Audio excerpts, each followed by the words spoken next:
people back in the Shire. Turn your porch lights off because we're coming home with a trophy.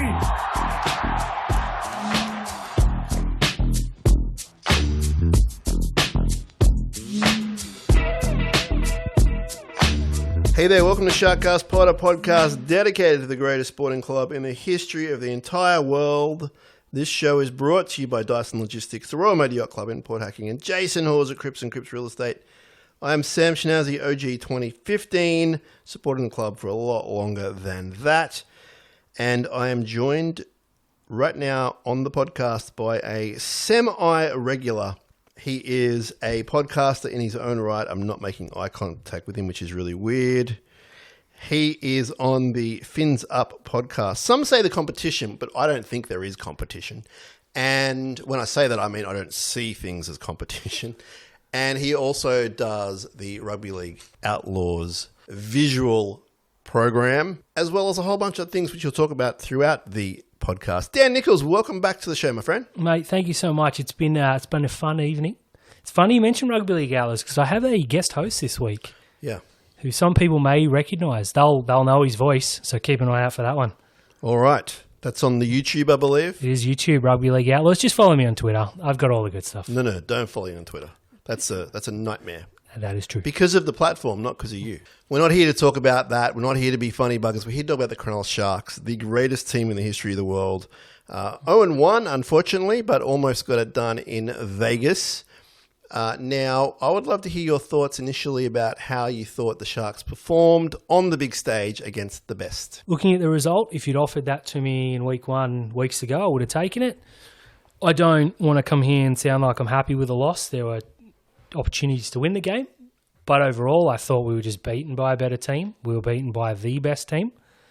Put a pretty good step forward, and I thought all the combinations are now a week further in. I know I'm sounding very positive tonight, but mate, I had a few little things like some bench rotations, Ronaldo's moment of madness, but overall, I'm a solid 7.5, 8 out of 10, which for round one is pretty darn good. Yeah, I thought they stepped up to the challenge. The hype was unbelievable, both over there and back here. And that was my one fear. Like, I hope we can match the occasion. I feel like we did. Didn't get the bickies. And like you, I'm not saying that's okay. I'm not one of those people. Oh, we went close. It's okay. No, not okay. You got to ice those moments. However, there were so many good signs there. I did walk away feeling okay about the game in itself. Yeah, moments of madness. There was Ronaldo. There was Nico dropping the ball from the kickoff. There was Trindle kicking out, failing to kick out in the full. There was Blake Brayley kicking out in the full. I think you take those things away, you go a lot closer. We can't have those moments back. Hopefully we don't see them again. But as far as ball in play, I thought it was pretty good. Fanua Blake was unbelievable. We can talk about him. And, that does mess with your bench a little bit because we're not used to having guys perform at that level for so long. And he actually he could have gone longer. I would have brought him on maybe 5 minutes earlier in the second half. But that was a huge positive. What were your first thoughts of Fanua in the official Cronulla jersey? He was magnificent. Early on, there were some calls of people saying he was too quiet. You got to build into your innings. First stint? Yeah, in the first couple of minutes where Penrith had a lot of ball early and, you were there. It was a huge occasion. There had to be some jitters there, even from players of his magnificence, let's be honest. I thought when he came on in the second, other than Isaiah Yeo, who was clearly the best player in the field, I thought he was the second best forward. You could talk Cleary, maybe number 3, Liam Martin. That's probably the difference. They had 3 of the best 4. We had 1. Going back to the incidents you talked about, though, 2 of those are fine against good teams. You can't make 4 errors. Yeah. That's the difference in the teams. But, mate, I saw some people, my roommate included, say that he thought Fanua Blake was too quiet. What more could he have done? Yeah, we had a listener on, I think it was another Josh, actually, at halftime at the game. We just did a little quick thing, and he surprised me. He said, and I'm not putting shade on him because I know he's listening, he said AFB's like underwhelming, I think was the words. And I just went, no. I said, no, I disagree, but also, no, don't worry. And then he was sitting close enough that when he scored, he turned around and went, thumbs up, went, yeah, we're all good. I didn't have that feeling, Dan. I didn't think the first stint, the only regretful thing was the first touch where he did the offload, it went back and that kind of thing. That was it. Like, And I love that was his first touch. people probably wanted 400 metres. That the expectation was Got ridiculous. 160. He ran for our high quite considerably. You put literally our three other forwards, other props against, and he did more metres. Scored the try that got us back into the game. Got up and did the, hey, I know I'm good. That was awesome. I love seeing that because he plays best when he's got his back up a little bit. He tackled extremely well. I don't have the stats in front of me, but I can't remember him missing too many tackles. There was one that led to the try. There was the one, and I actually blamed Hazelton. He came out and said that was on me. Okay. As $1 million prop, that's what you want to hear, whether it was him or not. You want him taking responsibility. He's the pack leader. Mate, anyone blaming Fanua Blake has probably got the wrong guy. No, I thought it was a great first hit out for him. The try sealed it. Obviously, that was the icing on the cake.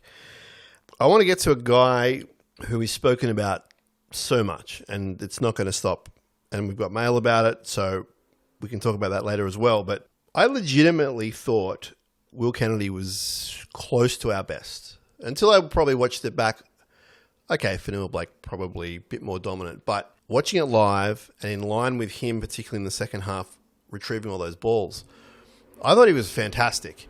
And the criticism started straight after the game. It kept going when I was at home. It was on Fox. I couldn't believe it. Now, I know he's not the most popular guy in the club. I read everything about him, the good, the bad, the ugly. I was shocked. I'm going to say that. I was shocked after that game that people were critical of that performance about Will Kennedy. I'll leave it at that for now. What were your thoughts on Will? I agree with what you said. I had him as our third best. I had Ramien number 2, Fanua Blake number 1. Also, just to interrupt, I know sometimes this doesn't matter, but the Dally M points, he was our highest point scorer. That's it. So it wasn't just me and you going, he's pretty good. No, the Dally M's, I think, lose credibility every single week. I agree. But the fact that someone at that ilk also agreed puts cadence to it. So Terry and I send a 3-2-1 blindly. I don't read his, he doesn't read mine. This week they're exactly the same. So to me, I agree. Paul Crawley had a hit piece on Kennedy, and that's what really shocked me. Okay, I don't think Kennedy was amazing, but I don't think he was bad. I think he was more good than bad. The one moment they really went to was the Isaac Tungo try. Yeah. I watched that from high up because there was a separate camera angle they didn't show on the replay where Mitch Kenny went to go left. He looked left, Cleary's to his left. Kennedy took off. He hooked around and put the kick in, and Kennedy didn't react in time as no fullback could. That is Mitch Kenny, Nathan Cleary brilliance. That wasn't on Will Kennedy. The argument that someone else, and in the Paul Crawley debate, Clint Gutherson was brought up. I'm of the opinion that I don't know too many fullbacks would have gotten there in time. I can't name one, mate. Like, you're talking best fullbacks, you're talking Turbo. If he doesn't go left, Cleary sees that. Cleary puts a kick over. They kick behind that side and they score. That was just a perfect kick. When it hit the boot, I actually thought he kicked it into row C. It looked bad off the... Which that serves me right for doubting Nathan Cleary.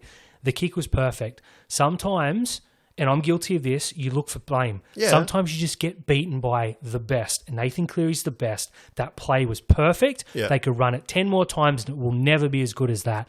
I don't blame Kennedy at all for that play. I guess my issue is people aren't talking about what I would call 2 try saves. One clearly was a try save on the line. The other one where he put his body on the line, got a missed tackle in the stats books, but slowed down Liam Martin enough to stop the try. Stopped the 40-20. His foot was on the line. I don't care. He stopped the 40-20. Mm-hmm. Why aren't people talking about that? Instead, I'm getting mail going, you don't know what you're talking about because you love Will Kennedy. It's like, I'm telling you what I'm watching. And then the argument is we can't win a comp with him. Okay, well, that's your opinion. We went very close to making a grand final last year with him. Don't you want someone better? Who are you going to get better for the money he's on? Of course there are better fullbacks out there. I'm not an idiot. People want the Tommy Travojevic. Now, don't get me wrong. Kennedy could do 3 try saves or Turbo can score 2 tries. You can take the 2 tries every single time because they're replayed 5 times a week. I'm notorious for looking at the next bloke. Like, for me, Liam Eison's a can't-miss prospect. I thought Dykes is. I'm still very high on him. You're looking at those blokes, and I'm going to put hand on heart. I'm going to put it out there now. In 5 years, you can come back to me. I think Liam Eison's going to be a better player than Will Kennedy is now. Sure. He's not better than him now. The best option we have right this moment is Will Kennedy. I can hear people yelling, what about Nicho Hines? Nicho Hines isn't going to fullback unless half the squad get COVID. That is just the cold, hard facts. He doesn't have the legs. He doesn't. He's too slow to play fullback. Let's be honest. Now, Will Kennedy, my issue is his support play is terrible. Mm-hmm. In the air, there's no player in the game I feel confident in our side, more than Kennedy under the high ball. Across the competition, maybe Tedesco. Ponga on his day. But top 3, fullback. Support play, I can't name one fullback worse than Kennedy. Maybe Connor Tracy, and that's probably me just watching Connor more. Okay. If he lifts that, then we're talking... He should have scored that try when I think Ken McInnes was through and looked to play the ball, and Kennedy wasn't there. Sure. Turbo would have been.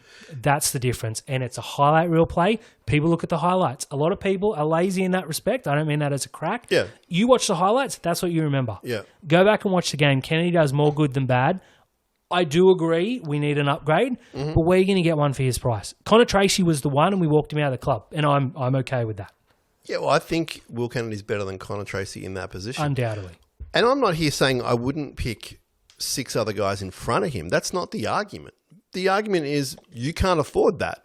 At the moment, as you're saying, we're looking at local juniors or a local junior and a kid that's come along because we're going to pay them not very much and it'll fit in the cap. And Will Kennedy is on average money. It's not bad. It's not amazing. Certainly not bad money. And that's why it works. There is some mail. We'll get to that a little bit later on, hopefully. But I just wanted to bounce off you a little bit because I'm not his biggest fan. But I'm going to call it how I see it. I was at the game and I watched it back. And I thought he was pretty good. I don't think Kennedy should have his head down after that game. Did you see the way they were targeting him? And the way that he had the head up, catching the ball, making some meters when he could. It was like, bounty hunter Brett Favre stuff. Like, they were after him. They were after him. They know he's not the tallest bloke and he's not the biggest bloke, but he plays bigger than he is. See, I have more issues with the fact that we didn't kick Sam Stonestreet once when he's a foot taller than his opposition. Yeah. I have more of a problem with the fact that Daniel Atkinson played garbage time minutes when huge Tukes could come on and play those 10 and made a bigger impact. Those are far more than Will Kennedy. I wasn't there in support, and that perfect kick, he wasn't there to break. Again, people watch the highlights, they watch the Paul Crawley hit pieces, and they go, oh, yeah, he's right. Okay, well, let me put something against every single player in that game, and I can make it sound that way. And I have no issue with anyone saying to whoever, whether it's me, you, their next-door neighbour, hey, we can't win a comp. I've got no problem with someone saying that. We had someone call in on the show after the game, Steve it was, and we were in difference of opinion of the performance, and he just watched it on telly. I was at the ground. So we both had different perspectives and different views, and we couldn't really see eye to eye on it, and I respect that. I'm not saying he's wrong. That's the fun of this. Yeah. But I'm not going to take a backward step in that performance. He may come out against the Cowboys, drop everything, cause 11 tries, and we lose 50-0. I'm not suggesting that's not possible. On that game, I thought he was close to our best, and I could not believe, and I know I've stirred it up now, but I couldn't believe the hoopla. Let's talk about your boy Stonestreet. He had the second most meters for the Sharks. To be fair, there was one long run in there, but puts his body on the line, playing at the best of his abilities. Can't ask for more than that. When the other winger went off with the head issue, the Penrith guy, I thought, here we go. This is a great advantage. Mm-hmm. As you said, didn't really take advantage of that. Also, the fact that, was it Luke Garner in the centres? Yep. Went that way once. It worked. Happy days. They didn't go back. And I found that particularly odd. Yeah, those are the things that frustrate me. Not that Kennedy was slightly out of position. I thought Stonestreet was fine. I got to take a bit of a rap on this because I framed him as the next Brett Morris. Not there yet. This kid's 7 games into his career, and he's he missed a bit of last year, and he's still 8 tries in 6 games. He's still a kid, and he's been fantastic. I was very frustrated that we didn't kick to him. Dane Laurie is a great player. I'm a huge fan of him. There's a lot of teams that should go in for him instead of paying this ridiculous money for Dylan Brown. Newcastle. Sam Stonestreet's 6'4", right? He's 100 and something kilos. He's still got 10 kilos of muscle to put on. He can outleap more than half the wingers in the competition. He definitely can outleap a bloke who's my height. It's like Terry. Those that know Terry, he can get higher than me because he's a lot taller than me. Yeah. And he's more athletic, which I believe Stonestreet is. That was super frustrating because every time they kept kicking to Ronaldo, he's very good in the air. He scored some ripper tries. But I'm like, can we just try the other way? Yeah. That, I expected better from Nico. You're paying a bloke $1 million. You got to look over and see that your wing is a foot taller than the other bloke, and you got to go there once. That frustrating. I felt like they started the game a little nervous. They weren't making too many meters in the first 3 or 4 sets. Then it clicked, and they got a few penalties, whatever, and we got down to our end, scored the try. And at that moment, I thought, okay, they've settled a bit here. Maybe we'll see that kind of offense, so to speak. But then they fell back into a shell. Penrith got ahead. It was back and forth. We never quite got the ascendancy back. But I think maybe if they could start the game again, and it wasn't so... And then the things went wrong. The Trindle not finding touch, that kind of thing happened. And that is always a step back. And I feel like that is a reason, not the reason, but a reason why they didn't kick the Stone Street or they didn't attack Garner that much. They just kind of were trying to find their groove again. Yeah. Hit ups, whatever, kick, chase. Did it well, got back into the game. But I think the trick shots, they left them a little late. They did. And it's worth mentioning, it was the narrowest field we'll play on this year. Yeah, that's a massive You got to remember how many tries we scored out wide last year. Both our wingers scored 20 or 19 or something. Stone Street scored a heap in his few games. Yeah. Stone Street is a bloke who anyone that watched Newtown can score from anywhere, but most of his tries are scored one-on-one. He leaps over the defender, right? It's not really going to happen in the narrow. Now, I know they went round us a couple of times, super frustrating. Yeah.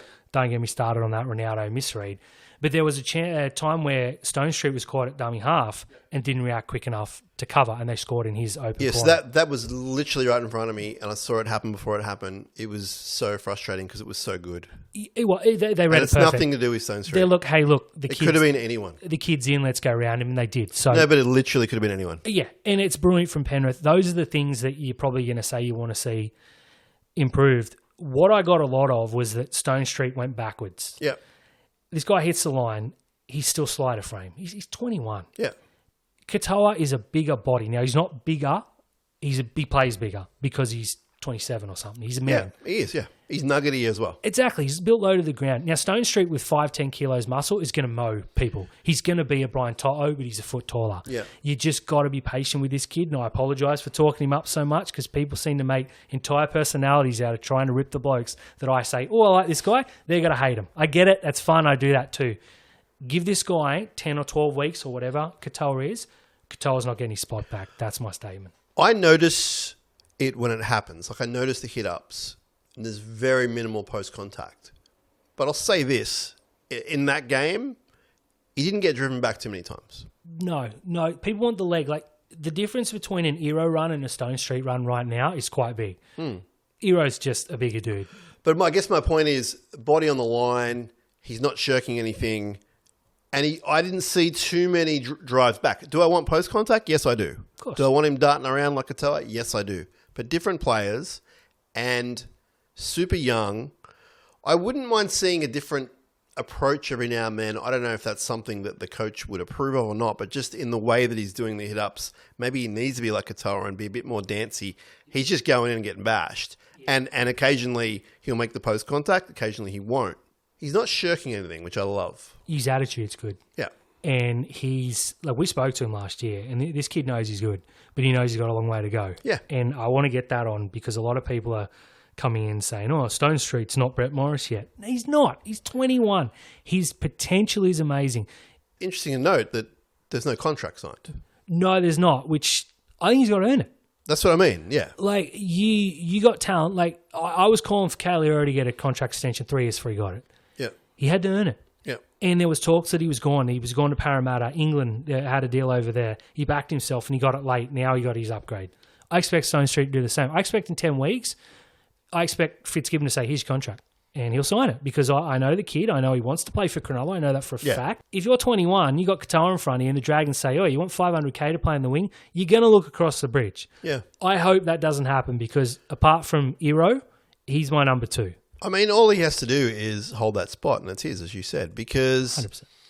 By that point, we're winning games. He's scoring tries. We're top 4. I'm hoping you don't really change your team. I'm a Katoa guy, but if we're winning every week, You got to take You're not messing with that, are you? And also, Sione will have to have a couple of games in Cup to get his fitness and everything. By the time you're talking that, we're rolling towards the finals. It's a tough one. Spot on. Now, you want 3 of every position that there's 2. You want a backup where I think Billy Burns is a very good backup. Yeah. Like 12 months ago, you wouldn't have caught me saying that, but now I stand by it. Yeah. You want a Katoa or Stone Street at number 3. You don't lose any of them. But in terms of what we got going forward, I'm hanging my hat on Stone Street. I don't care. He could have the worst game in the world this weekend. Oh, he's got youth on his side. I'm still going to back him because it's exactly why. His hit-ups in New South Wales Cup, he runs at the props. Okay. Maybe he's got to start running at the centres until he gets a little bit bigger. So there's some improvement, there's some maturity there. But yeah, mate, I again, the ease in which he went round the bloke and made that, and again, that's where you need Kennedy backing up. He should have scored under the sticks. Turbo woulda, Tedesco woulda, Reece Walsh woulda. That's what you're talking. If they scored on that, the talk is completely different for both players. Yeah, and the one thing I would possibly be open to talking about with anyone would be, does this club have an X factor? Because we are a phenomenal team. That's what Fitzy's riding high on. That's what he thinks is going to take us all the way to the top. And he's kind of on his way. He's kind of right. We don't have X factor. We thought we might in a player or two, and it's not really turned out that way. So I think that Stone Street is obviously X factor. He's quick as lightning. We've seen him score length of field tries. You need a guy like that. So providing he can get everything else right, so attitude, off the field, defense, kind of think it's his position to lose. And that's early days. That's one game into this year. But given the other fellas out for so long, there are some other options there you could go with. Yeah. But they're different options. You can't teach speed. You can't teach height. He has both. I think you just got to ride this wave. Look, I'm backing him to score against Cowboys. Don't forget, this is the first game he's played that he hasn't scored in. I know. And this guy scored a hat-trick in the club challenge, whatever they call it, the Interstate Club Challenge. I thought that the Panthers, much like in the prelim, they kind of contained our second rowers. Our second rowers were great, but they couldn't really do what they normally. They didn't really boss people around, I didn't think. Yeah, we don't have an Ola Kawatu or a Kolomatangi. We got 2 blokes. There aren't many that I would swap Nicker for. I love the bloke, but he's not going to run 150 metres unless it's from a break. I think he had 50 or 60 the other day. Tackled extremely well, scored a good try. Did everything he could. Teague Wilton's probably a little bit more clever. Yep. I want to see a little bit more out of Teague, but again, this is a bloke who, one game into a season. Yeah. They're not going to bash people. They were kept quiet. Liam Martin's a pretty handy second rower. That Lindsay Smith in the middle is an absolute monster. Moses Leota doesn't get anywhere near the love he should.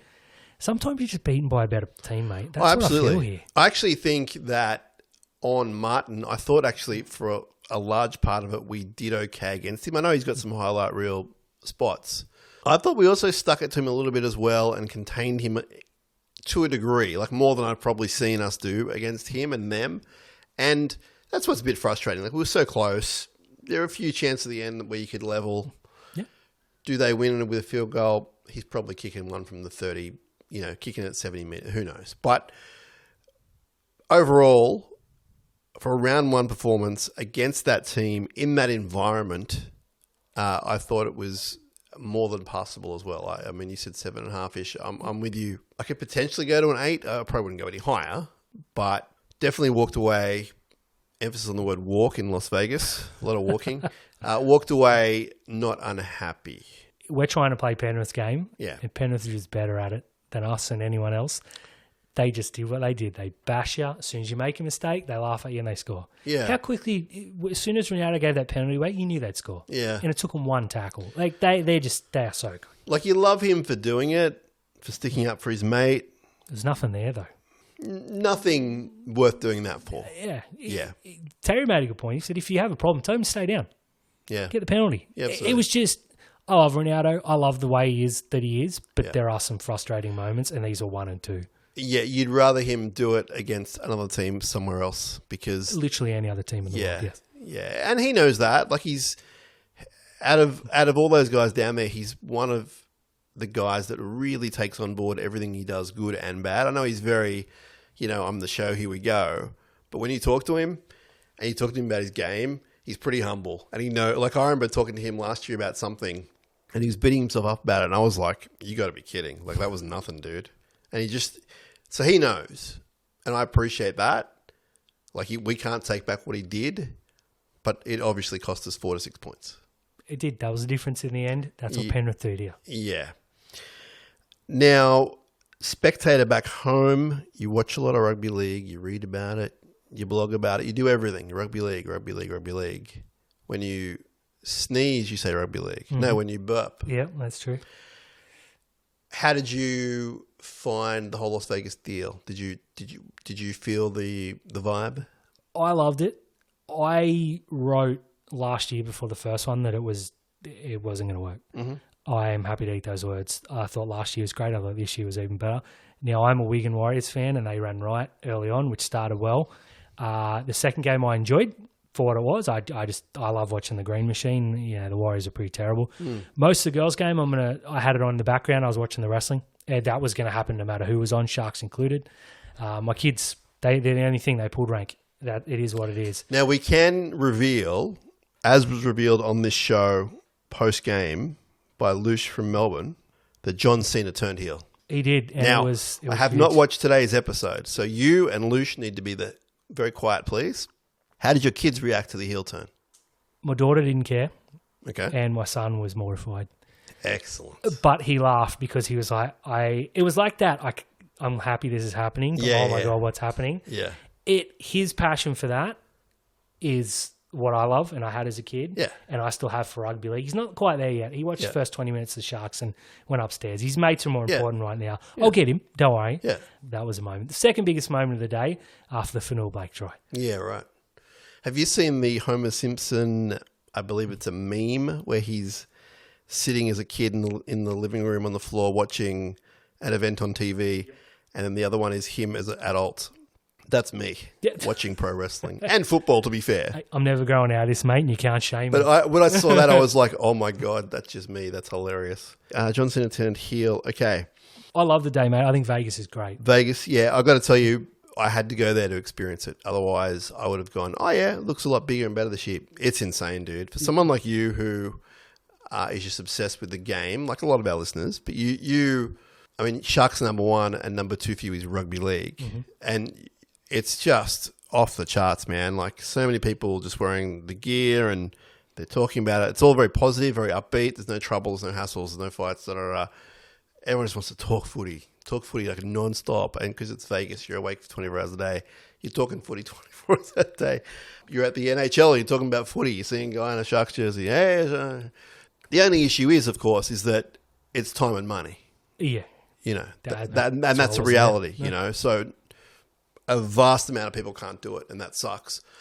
I will say if you can do it, you should, because it's if your team's there particularly. Like for me, if I went next year, I'd be like, oh, this is kind of fun. I think you'd like it as a neutral more than someone like myself. But if your team is there, definitely recommend it.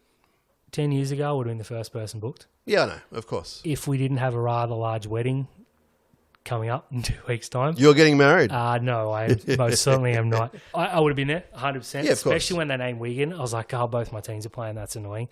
The English were out of control. It was amazing. They were great. And there was a stat that they sold more beer during that game than they did during any Raiders game. Insanity. I love the They ran out of, I believe, booze and some food. Incredible. And I don't know how you could not cater for every New Zealander, English person and Australian. They didn't see the triple threat coming, mate. Honestly, it looked like a mini, and I say mini Magic round. Yeah. An atmosphere. I love when there's a game going on, you look and there's players warming up in the tunnel. Yeah. It makes me hark for the Nines, man. I want the Nines back for that carnival atmosphere. This looked like that times 10, and I'm so glad you got to experience it. I had a whole heap of mates over there. I haven't heard a bad thing about it. No. I don't see anything negative. No. And you hear plenty negative about Magic Round. Look, hopefully the Sharks play in 5 years, so by then I can afford it. I'll be there. The club had a great time. You've seen all the promo they've done. I have no doubt, and I haven't spoken to anyone at the club about this, but I have no doubt if that came up again in the near future or in the future, they would do it again, I'm sure. Just because of the benefits they get out of it. A lot of people watching, mate. A lot of Americans too. They did something like 500,000 viewers over there. Yeah. Last year they did like 50 viewers. Like it was ridiculous. Yeah, we met, I think the chap's name was Corey. He runs an American rugby league podcast. He's Sharks guy, loves the West Tigers. Bit mixed up there, but he knows his stuff. And he was awesome. And he was sort of just a really good example of a local who's just bought in. Like there was no like, oh, I married an Australian or whatever. He just got into it somehow, and he does a podcast about it. That's how you get people, mate. You put it in front of them. Yeah, That's fantastic. I'm so very happy to hear that, honestly. And I said, all the stories I've heard have been positive. A lot of Sharks fans. I had some Canberra fans go over, and a couple of Warriors who weren't overly happy based on the result. I think if you go over there and get pasted by 40, it's going to be like going to a home game. You remember the negatives. yeah. But if you offer me Vegas, it looked. I mean, the fact that we went close, performed well, there's no bitter taste in my mouth. Had they won, like we were going to get $10 tattoos and that kind of stuff. Like it was going to be pretty insane. Didn't win. But there's not even a hint of regret for me because we lost, because that would be ridiculous. Now, we had a Warriors guy next to us, next to Josh and I, and he wasn't happy. He was on his own. He paid a lot of money and they stunk it up. But you buyer beware. Like you got to be aware of that stuff. It's possible. We're playing Penrith. I didn't know what was going to happen. No. So take that out of it though. Even the locals, if they weren't invested in what was happening, they knew it was happening. They knew that the Australians were here to watch the footy. You know, like it was like the NRL. I forget about the clubs. The NRL, it was a huge tick for them, I reckon. Like I really believe that. I don't know if they're fudging anything or whatever. I don't think they need to, because like everywhere I went was just footy in Vegas. Now it was quiet. There wasn't a lot on as far as other sports. It was NHL. That was about it. So they got it on a good week. That's why they did it. Yeah. It was a lot of fun, but we're back to the real world now.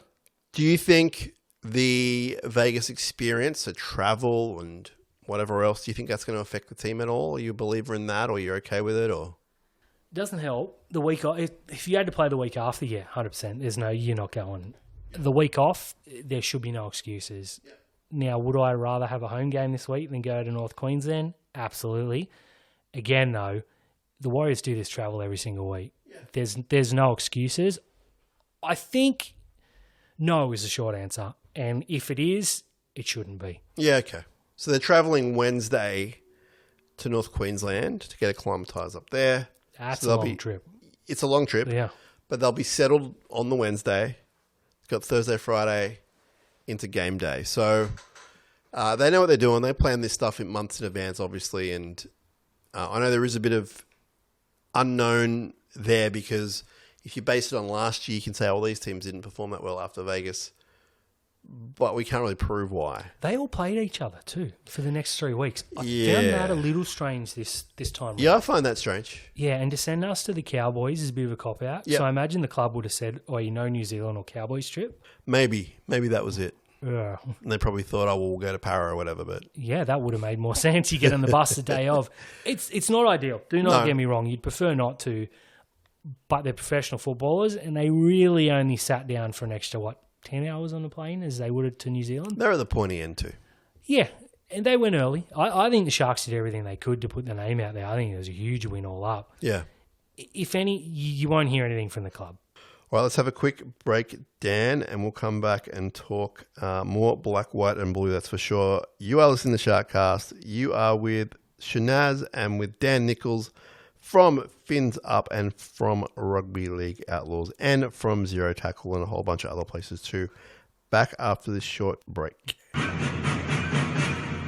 Royal Motor Yacht Club Port Hacking is a hidden gem of the Shire, situated on the banks of the beautiful Port Hacking. It's a great place to catch up with friends, celebrate your birthday or any special occasion, and they always show the NRL live on the big screens. The RMYC Port Hacking, proud sponsors of this podcast and big supporters of the Cronulla Sharks. Check out their website, rmycph.com.au. They've got a Facebook page, or you could go old school and call them on 02 9523 9300. Peachy, great ball to Campbell, he's away. Campbell to the 30-metre line. Now, Colin Best heading for the corner, gets it back on the inside. Graham, and over. Graham has scored. 4 minutes into the game. Well, we saw some marvellous tries scored last night. This is equal to any. Wonderful stuff, and again, it involves the big guns. Peachy going across, he frees it there. You can see Preston Campbell coming on the inside. Not much of a gap here, but as play continues, Preston Campbell, will-o'-the-wisp, skips out of tackles. A great ball here from Campbell, onto the chest of Colin Best. He backs himself, he takes them on, nearly gets around, and a superb one-hander back to Nick Graham. Tremendous work from Graham, a lock forward, supporting 50 to 60 metres. Welcome back to SharkCast Pod. Now, we are with Dan Nichols, and we're going to talk some things that he loves, and that is lower grades. And let's talk about the Jets, one of the greatest teams in the history of the world. And how did they go on the weekend? That was the first game, yeah? It was. They played Penrith, who we knocked out last year, hilariously. They're always good, mate. Typically, the teams that do well in first grade either do exceptionally well in New South Wales Cup, like Penrith or us, or they do really badly, like Manly and Blacktown. Penrith are right at the top. They came in favourites. They hosted. Jets beat them 26-12. Outside of a Liam Eisen season-ending injury, which had me almost in tears, almost legitimately. Yep. Pretty close to the perfect day. Newtown are the defending premiers. A lot is expected of them. Their best side is better than any side in the competition. I can say that fairly confidently. Mm-hmm. I'm talking Colquhoun back. I'm talking Stone Street back, et cetera, et cetera. The team they ran out was pretty good. They did.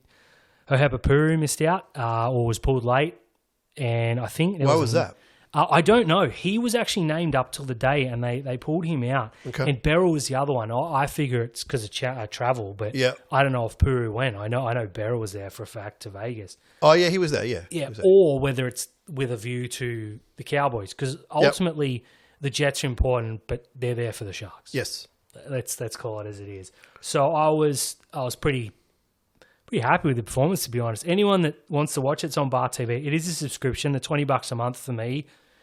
It makes sense because I live and breathe it. A lot of people just won't justify it. But they show a whole bunch of comps, not just one. They show everything. Yeah. I was watching the Mats boys go around the other day. Yep. They were pretty bad. We'll get to that. It's genius. There's not a lot of commentary, so you got to really like rugby league. But as you said, mate, I live and breathe this stuff. So $20 well spent. Jets were great, mate. Okay. Really, really, really happy with how they went. Anytime you can beat Penrith in any grade's fantastic. Yeah. Niwai Puru, I have a bit of a love-hate relationship with the kid. He was fantastic. I think he's on the improve. Definitely. Look, his attack's fantastic. He just can't tackle. Right. Just be straight. He missed most tackles last year by about 40 or whatever it was.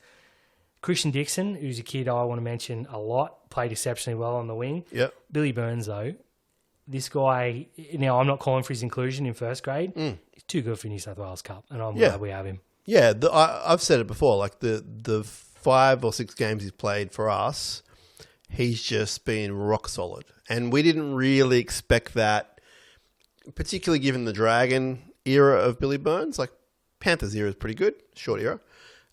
Went to the Dragons, but obviously unhappy there, came to Cronulla. And he knew he wasn't going to be starting, or even in the 17, really.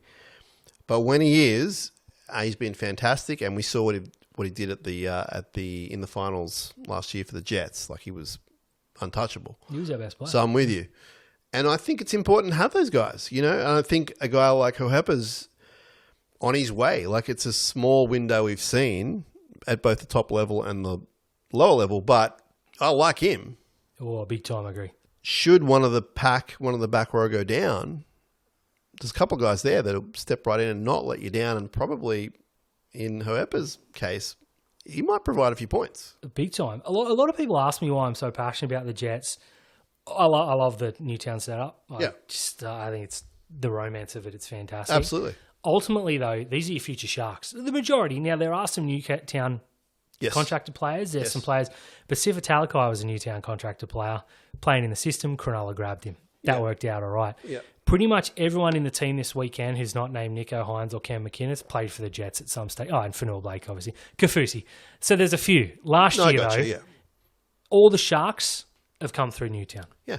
Pretty much, I couldn't name one that didn't, to be totally honest with you.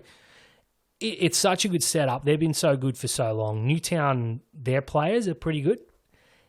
Our New South Wales Cup talents are very good. And there is a player like Puru, who I have no doubt can play first grade. We signed him from Canberra and I was laughing. I was like, you kidding me? Why'd they let him go? Obviously, you want to play with his brother. Yeah. Billy Burns last year, I didn't want him. Yeah. Straight up, I trashed the signing. Yeah. Came out for Newtown, was the best player of the year. What's the overall story here, though, Dan? What does that tell you? Sometimes Big even picture. I'm wrong, mate. Sometimes. It tells you that Mooney and Fitzgibbon know what's going on. They do. Doesn't mean they're perfect and get it right every time. No, definitely But not. I reckon they know what's going on. Billy Burns he's a guy, I go back to it again, he's a guy you won't find in the papers. No. He's a bloke you can put a microphone and he's going to tell, he's going to give a professional answer, he's going to go out and give it 110%. If he plays 15 games this year, we're in all sorts. If he plays 5, we're doing well. And you do it. For Newtown, he's the best player on the park in most weeks. Yeah. Liam Ison's injury, obviously, he's come out ACL, horrible end of the year. Kay Dykes will come in hopefully next week. I honestly don't know. I haven't spoken to him. I heard an interview a couple of weeks ago. He said round 3. Let's hope it's round 3. Hiroti is another player that you'll see play a little bit of first grade this year. He's just too good for New South Wales Cup. This is a great team, and we got a lot of players coming through. And I haven't mentioned the bloke yet because I'm just waiting for your eyes just to light up and just let me go because the mic's mine for the next 10 minutes. You might need to... It's been a long week. Look, Riley Pollard. Ah, yes. When he was named, I tweeted, remember this day, it's going to be special. Then Dyson went down within 5 minutes, and I was like, I jinxed that. That's on me. Pollard came on via HA, looked very good in the 6. Not great, looked good. Came on a hooker, and I'm like, what are we doing playing this kid out of position? He's the future. Rajab, people will know that name from the Bulldogs. He's a Newtown contract player, was spectacular last year, but he's not Riley Pollard. Pollard comes on at 9, makes a break, puts us over, and we score within like a minute of him coming on. I'm like, hold on a minute. He was the best player on the field. On debut, out of position, this kid is special. So we got a lot of listeners, Dan, and they're all over the world, and they're all ages and demographics, and we love them all. They've heard us talk about Riley on the show. They've heard us talk about a lot of the guys you're talking about. But just to double down on who Riley Pollard is, if you don't know, and that is, he is, I believe, a Penrith junior, and we snapped him up, was it a year ago? 2 years, yeah. He played 2 last years. year. He was our halfback for the flag. So he's a halfback, as Dan said, was playing a bit of hooker, but he's a classic halfback. He's got a big future in the game. We don't want to jinx anything. We don't want to talk it up too much because, you know, that never ends well. But he's a really good prospect. And we believe, you and I believe, he's talent-wise the next best in the system aside from the 2 guys who are playing. So that's how much we like him and how high we are on this guy, but he's a kid. Mm-hmm. He's a little way away. As I've said before, he trains with the first graders. He's on a good deal, like a long-term deal, and there is a future there, hopefully with us. But you're right. Like, it's a great start for a guy who's eligible to play for the kids. He's playing against grown men and tearing it up. That's always a good sign. Yeah. Look, Penrith were annoyed to lose 3 players. Liam Ison, Riley Pollard, and Tom Jenkins. Yep.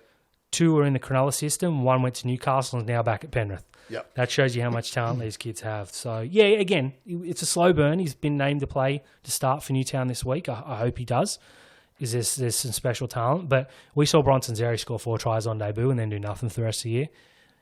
You got to be patient with these kids, but anyone with a little black book who wants to keep the Dan right, Dan wrong, put Pollard in the good one, and we'll talk in a couple of years. Now we'll get to more lower grades, but let's talk about Liam Ison. Very unfortunate injury that, I mean, you were watching live. It broke. The story broke pretty quick. We kind of all knew what it was. They announced it, I think, officially today or yesterday. So we're sending him love and respect. It's a year off. There's no way around that. He's young, great attitude. He's going to come back. But it is a year off. And we talked about Will Kennedy before being off contract.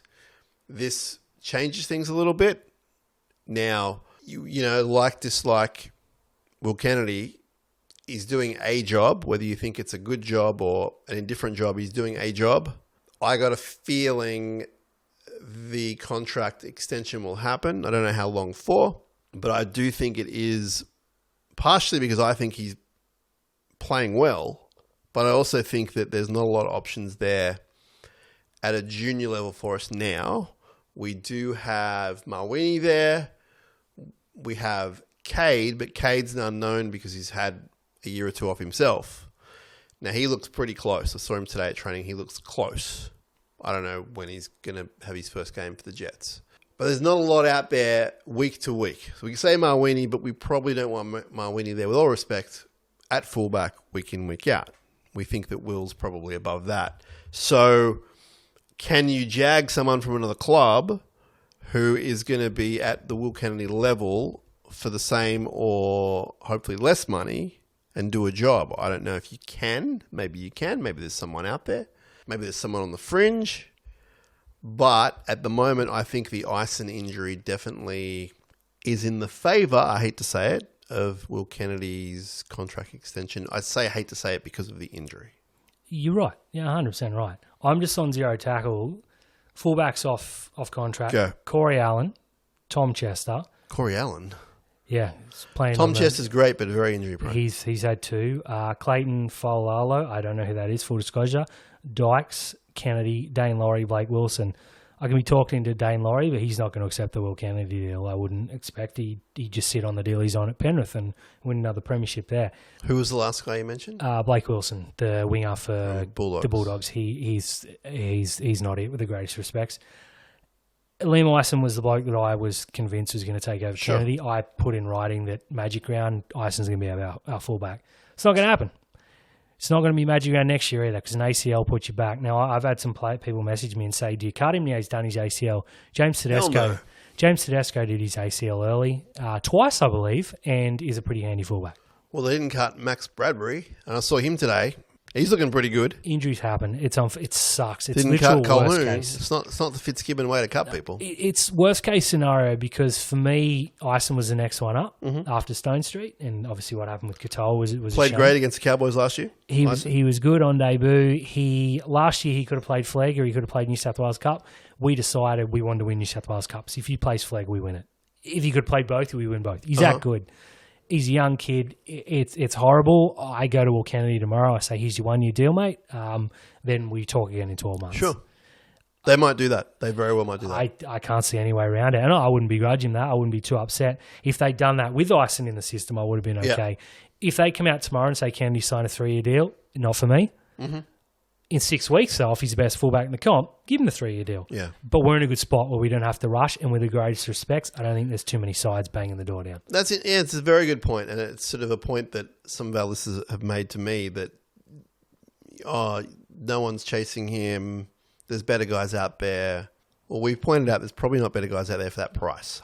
No, look at the names. Even at 5'8", you got Adam Dewey, Tamari Martin. He's a good player, but he's not going to accept Will Kennedy money.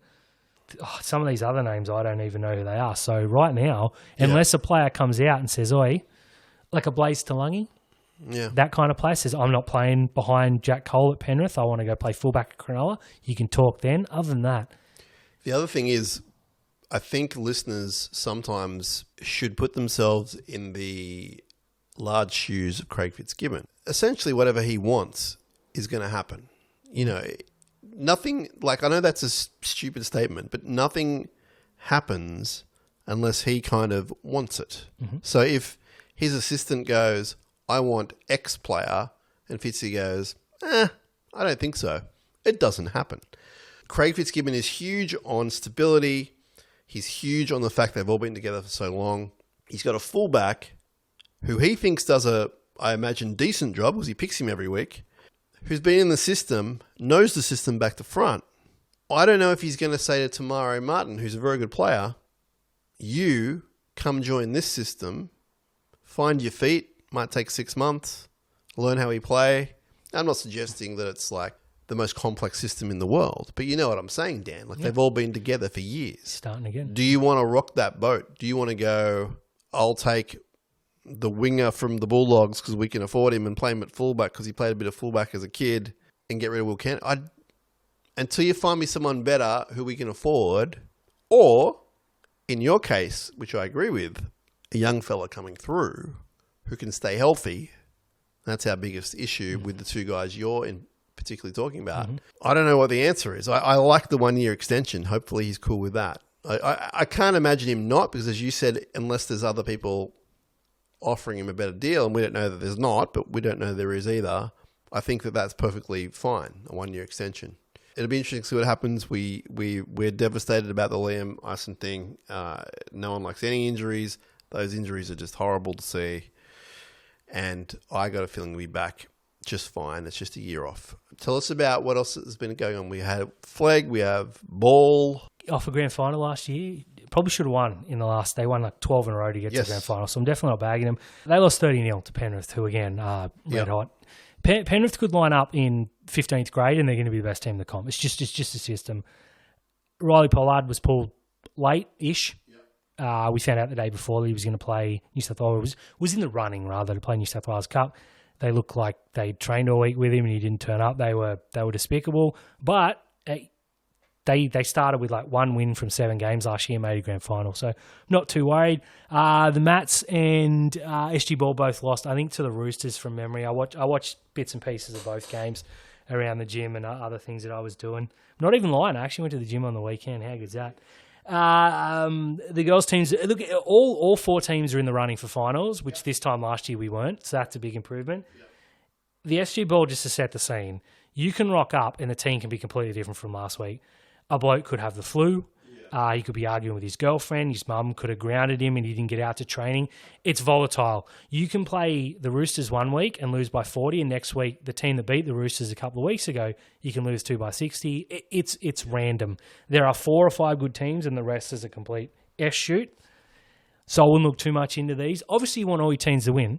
If you said all teams are going to win this weekend, I'm taking the win. It's not the end of the world. There's some real good performances. There's young Channeler, put that name down.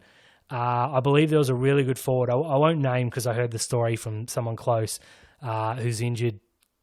He did something stupid at training. We'll leave it at that. So there's a few players there to keep an eye on. NRLW starting about halfway through the year. We got more teams, which is very exciting. We've lost some players. We've got some players coming through. I've got a pretty good feeling about our 3rd year as a NRLW team. How are you feeling? Feeling real good. I wish Caitlin Johnson-Green was playing. Yeah. I'm going to be really, really selfish here. She's pregnant, for those that don't know the situation. So obviously you wish her the best. She's not going to play this season. I think she's due 4 weeks in or something. Let's be reality. She's not going to play.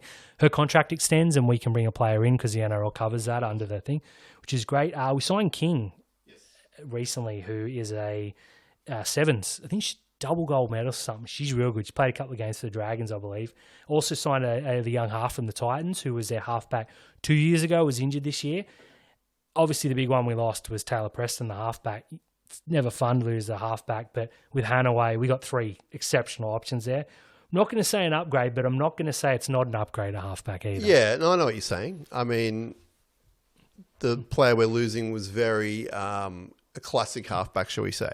I think we had the best centre pairing in the game, and I know a lot of people are going to say, what about the Roosters? What about the Roosters? No, they're pretty good. But Penatani kept one of them out of the Aussie side. Let's just leave it at that. Mate, I can't wait. Biddle's next level. In every respect. She's a freak. Yeah. She is so darn good at football. I love watching her play. I'm so excited for this NRLW. I was last year. I thought we'd make the finals and bow out to go one further, and then in the grand final, I just wanted to score a try. And then they kept scoring tries. Yeah. And then at the end, you're like, oh, God, I wish we started 5 minutes They'll learn early. a lot from that. Big time. They'll learn a lot from that. It's pretty close to the perfect season. As long as we don't run into the Roosters, I think we'll be fine. Let's have a quick break, Dan. We'll come back and read a little bit of mail floating around, and we'll talk about the big clash coming up on Saturday night. This is SharkCast Pod. You're with Dan Nichols, who's hanging around, or I'm hanging around him, and we'll be back after this short break. SharkCast is supported by the best and most honest real estate agent in the Sutherland Shire, Jason Hawes from Cripps & Cripps Real Estate. He's an expert in the Caringbah region and has his eye all across the Shire. Lifelong Sharks fan and supporter of this podcast, if you're looking to buy or sell in the region, the person you need to be talking to is Jason Hawes from Cripps & Cripps Real Estate. Call him on 0410 417 450. That's 0410 417 450. Jason Hawes, Cripps & Cripps Real Estate. So on the last, it's Hines, and he's going to go to the air again. And oh my goodness! Yes! Ronaldo! Mulatalo! High above them! All right, welcome back to SharkCast Pod. You're with Dan Nichols. My name is Sam Shinazzi, and we've got a bit of mail to get through. Bear with me because I am processing this in a different way than I normally would, but I have read some of it. This one's very interesting. I'm going to start off with it. And Dan has not heard about any of this or seen this. So this first one is from Steve. We've got about 40,000 different Steves who listen to us. They're all legends. This Steve says, I try to listen to your podcast every week, but the praise you blokes put on Kennedy is just dumb. Now, I should say, Steve, I've been hinting at your message all episodes, so we've finally got to it. It's just dumb. Do you guys ever watch any other games? Cronulla will never win a comp with Kennedy. During the Vegas games, you guys said that you were pushing the bigwigs to re-sign him. Who else would want him? He's slow, easy to tackle than Ian Crossan. Rarely, and I mean never, breaks the line. Dead set the worst fullback in the comp. Can you guys give an honest opinion and rank all the fullbacks in the NRL from 1 to 17? Because I have him at 19. I would pick Tuapiki, Campbell, Brimson, Fuller, Falago, Sharp, all who can't find spots at the back because those teams already have great fullbacks. If you're still stuck, go back to 2016 and watch how Barber used his speed and skill to help us win a comp. Finally, please get Riccio on more often, the best journo in the NRL. We can agree on that. Yeah, I like that. Okay, Steve, full respect for the criticism because we don't hear a lot of it. And when we do, it makes me go, someone doesn't like us. And when I say that, Dan, I'm aware there are people who don't like us and I'm okay with that. But I do like this respect that he's just going, hey, what's this about? So let's talk about it. We've talked a lot about it. We won't dwell too much on it, Steve, because you can go back and listen to the rest of what we've already said. However, when I said I was pushing the bigwigs to re-sign him, that was a joke. So you need to understand that sometimes we joke when we podcast. Was there any intention behind what I said? Yes, there was, because I thought he was really great. I was not pushing for the bigwigs to re-sign him in that moment. Ranking the fullbacks 1 to 17, I'm probably not going to do that now. But, Dan, you've got your computer there. Is there a way you can bring up fullbacks in the NRL somehow? There is. And we can talk about some fullbacks. And I can tell you who I like more than Will Kennedy. And the number will shock Steve because there's probably quite a few. But as I've said, I'm living in the real world of salary cap. That's true. So, for example, tell me the gentleman who plays for Brisbane. Reece Walsh. He's pretty good. He's very good. And he's probably better than Will Kennedy. Who's the gentleman that plays for Newcastle? Ponga, also pretty handy. He's pretty good and probably better than Will Kennedy. Yeah, I'd throw Turbo in. Turbo from Manly is pretty good. Probably, you know where this is going. I believe the Pappenhausen guy is pretty good. Now, Steve, I'm making light just because I'm having a bit of fun. I'm not having a go at you. There are obviously lots and lots of guys better than the guy we got. But the question remains, who do you want with a real checkbook in your hand to sign to make this happen? And who are you going to lose from the Sharks? Tell us, right back in, tell us how it's going to work. Because at the moment, we've got a very stable team and stability wins competitions as well as talent.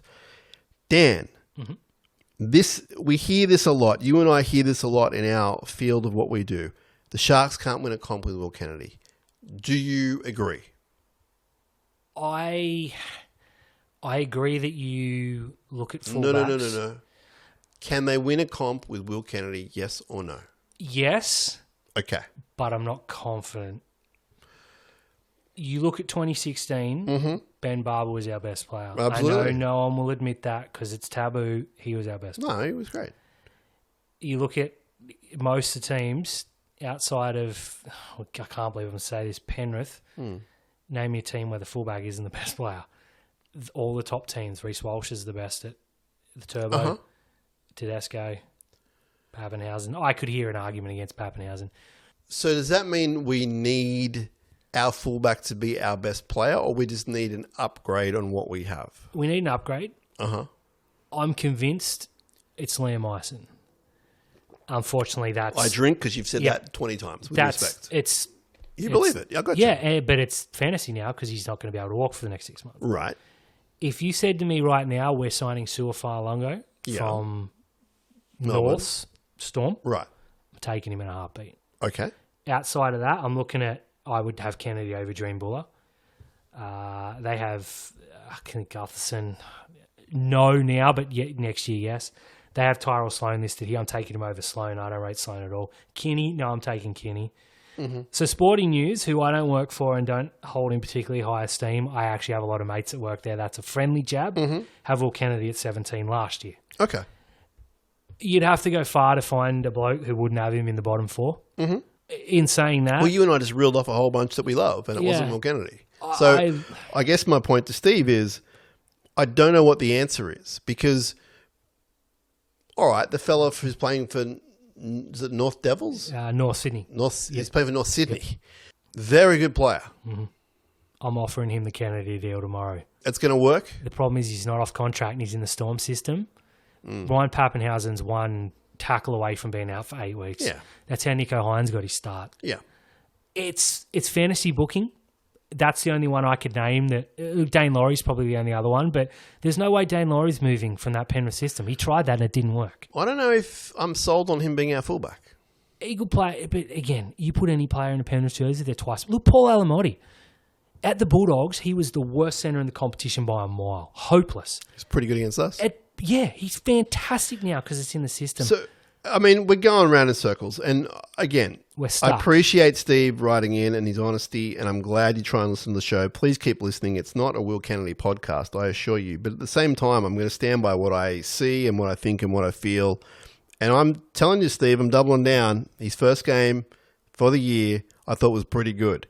Now, I definitely think we can win a comp with him there. And it's as black and white for me as the fact that we went so close, in my opinion, last year and in the first year with Fitzgibbon. Mm-hmm. I thought that if you don't muck up that Cowboys game, week 1, you're off to a prelim. Yeah. You're probably playing para, again, with fantasy booking, and then you're losing to Penrith with Will Kennedy. He's not holding us back. I guess I'm saying he's not holding us back, in my opinion, from success. Can we get someone better? Well, clearly we can with that list of guys who are not available, and the few that are, you think might do the job. I love the fella from North/Melbourne. Very flash. Is he going to be solid and rock solid week in, week out, durable? I don't know. I'm not saying he's a lesser player than Will Kennedy. I'm just saying I don't know. We haven't seen it yet, to be honest. I'm saying also, and I'm pretty adamant that we had a fair shot at winning that prelim last year. Yeah, we did. It wasn't Kennedy's fault. It wasn't Kennedy's fault. This is where I come back to well, why can't we do it with him? If it's not his fault, why can't... if it's not his fault, we make the grand final, let's say he's 7 out of 10, and it's not his fault again, well, he's not holding us back. No. Could we if we had a Pappenhausen, could we win it? Sure. But that's not reality. If you put Pappenhausen in Cronulla, we win the title. But every team's got a weakness. Look at even Penrith have Mitch Kenny at 9. And I'm not bagging the bloke, but for them, yeah. Steve, appreciate you. We've laboured. Whether that's good or bad, I'm not sure. I get where he's coming from. I do too. Yeah. I'm not putting any shade on him at all. Sean says... Sean had a mishap on the email, and he sent this to the Sharks membership. Uh-oh. He hopes they appreciate it. I haven't read it. I hope it's all good. Sean's a good guy. I've done that. With Nico Hines. Oh, here we go. And Braden Trindle, time is needed. That was evident in the game just gone in Las Vegas. Trindle's influence has risen. He was hoping that in the off-season they might have evened out a bit more, but that hasn't happened. The good news is we can look forward to a team that's very good in which the halves can gel as they work throughout the season. He says on a side note, Trindle was up to his old tricks in the closing moments, white line feeder with a grubber at the line. I'm not sure if that's a little joke or not, but he would often prove to do this. Maybe it's not. And thankfully been absent from his game for a long time. I saw that kick as evidence that the Sharks halves have a long way to go to close out a match. Imagine how good they will be when they have 2 months solid work together. So it's positive. He's saying it's exciting, up, but they need time as halves. I thought the halves, Dan, were pretty good, but that last 10 minutes I needed more. I need more. And yes, Trindle had a couple of forgettable moments in particular in the final plays, but he wasn't alone. Doesn't make it right. I think he learns from it. I loved his involvement. I've got no problem with him being the go-to guy and Nico chiming in. If that's what works best, let's do it. I thought Nico was solid. I loved the try assist he had. I think it's, as Sean says, work in progress. What are your thoughts? Nico started like a house on fire. That ball to Ramian was perfect. Beautiful. The last play we had, Nico hits Ramian. Ramian scores 9 times out of 10. Penrith just perfect. Yeah, I could have also appreciated a catch and pass as well. Look, Sandstone Street was in about 4 miles of space. The ball wasn't designed for that. It was to hit Ramian. Yeah, in hindsight, he should just bat it on and Stone Street scores out wide. We kick for the draw, etc., etc. Trindle is... I'm a huge fan. I loved him in Flag. I loved him in New South Wales Cup. It was he and Kyle Flanagan were the two coming through. Yep. And a lot of people backed Flanagan. I backed Trindle. That felt good to say out loud. I got one right. Well, Kyle just played his 100th game. Yeah, but 6 good ones. No, I love Flange. He's a great kid. I've met him numerous times. Terrific human. I wish him all the best. I'm definitely not having a crack at him. I think Trindle's special. Yeah. I think look back at last year, the game we played against the Cowboys. Trindle was breathtaking. Nico was really good. I thought, yeah, they were okay. More good than bad. I thought Trindle especially played particularly well. He just did the dumb getting caught on last tackle. Yeah. Kicking out and not finding touch. Okay, it happened in the first half. You forget about it. Yeah. Getting caught on the 5th, unforgivable. Yeah, I remember just the kick. Because it was on the line. Exactly. I remember the kick. He does kick for himself a lot. It worked a lot for Newtown. It will work. Yeah, they do need time. A lot of last year, they were just getting right and Nico got hurt or Trindle missed some weeks. And I think that was the joke he was making. If they play 20 rounds this week, I'm happy to say they'll be a top 5 halves combination. I believe in both of them that much. Yeah, and when I spoke to the coach, blessed to speak to the coach earlier in the year, he said as much. He said they've barely played together and it's gone okay. So there's a lot of hope there. Thanks, Sean, for being in touch. We've got a nice note from Matt, and Matt was actually one of the first people to get in touch with us via our website, Dan. We've got a website. Wow. SharkCast.com.au, and I designed it. Oh, man. With some assistance from the place where it lives. It's hard to explain, but basically it was like putting things together. Like a Squarespace, but for podcasts. You should get one. Fantastic. Anyway, SharkCast.com.au. Heaps of stuff on there. Matt got in touch. I should also say you can leave voicemails on there. Do I get a profile, Tim? I think you might have to. You've been on quite a lot. You're guilty. Yeah, we've got some profiles on there. I don't know, is Kieran on there? Yeah, I think Kieran's on there. All right, so Matt was in touch. Now, Matt has done something really amazing. Matt himself has got a website, and I want to give it a plug. Oh.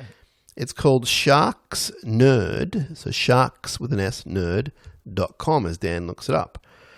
And Dan, I want to tell you that Matt he has my kind of affliction. He's obsessed with stats. Mm-hmm. And so this is a website about Cronulla and to do with stats. So I want to give it a plug. We are going to get him on the show in the near future to talk about the website and about stats and really nerd out. But for everyone who's listening, Matt has put up a website called sharksnerd.com. So check that out, please. Tell him we sent you. This one's intriguing, Dan. When I read this one out, I thought it was you. And if it's you, I'm comfortable with you telling me it's you. If it's your colleague who's not here, and we send our love, of course, to Terry, in all seriousness. If it's him, I want him to tell me. If this is, as they say in the wrestling business, a rib. Now, do you want to explain what a rib is? A practical joke. There you go. Now, is that a wrestling term or just a term in general? I think a term in general. Okay, I apologise. I don't quote me on that. I've only ever heard wrestlers talk about it. I ribbed the guy. First of all, sharksnerd.com looks fantastic. Thanks for the plug. I'm going to check this one out. Yes. I'm a little bit worried about what's coming. It's not bad. I guarantee it wasn't me. I text you. This is from Yeet. Yeet? Oh, yeah, my boy. Okay. Yeet. This does sound like me. Go on. And I'm going to be careful what I read out here because some's just private. It's Yeet. My first time on here. I heard about your podcast here in the USA. I watch a lot of NRL and I'm a Sharks supporter. Up. While you're in the US, why didn't I see you at Elimination Chamber? I could have got you a front row seat. I couldn't contact you earlier, but I thought you might have to pass anyway because the Sharks were playing. I don't know how much this is supposed to read out, but Yeet works for a wrestling company. Hopefully I'm not reading anything he doesn't want to read out. Anyway, he says, I was unable to get to the game due to my commitments with work. I watched the game back, saw how the Sharks played. Too many errors killed us. I never liked those Panthers.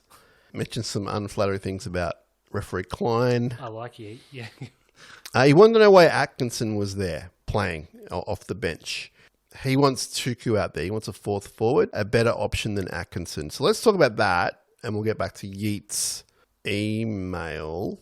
Atkinson off the bench. What are your thoughts? Well, not the way I would have gone. I would have played Tukes. Full disclosure. Atkinson could do everything. If Ronaldo goes down in the 5th minute, we're all calling him an idiot for not naming Atkinson. Yeah. Or if he goes down and Atkinson's there, he slots in seamlessly. That's why he's there, is the short answer. Blake Brayley's an 80-minute player, so are both halves. He got garbage time minutes. I realised he was out there because I watched the game particularly closely. It took about 2.5 minutes for the commentators to mention him. They said Atkinson's just on. I knew for a fact he'd been on for 2.5 minutes. That's the Sharks nerd in me. Yeah. He's there just in case. I don't think you can pick a team like that, but there's going to be a time this year where a back goes down with a HIA, Atkinson goes in and score a try, and we're all going to say he's a genius. Okay. I'm with you. I'd prefer Tuku get some time, but I understand he's there for a reason. Yeet also says, I saw a team who were there for the taking, but the Sharks couldn't finish them off. I now expect the Sharks to win the next 6 games in a row with AFB out there knocking him over. He says Nico is best suited off the bench with Trindle and the new Puru. So I believe he means Hohepa playing in the halves.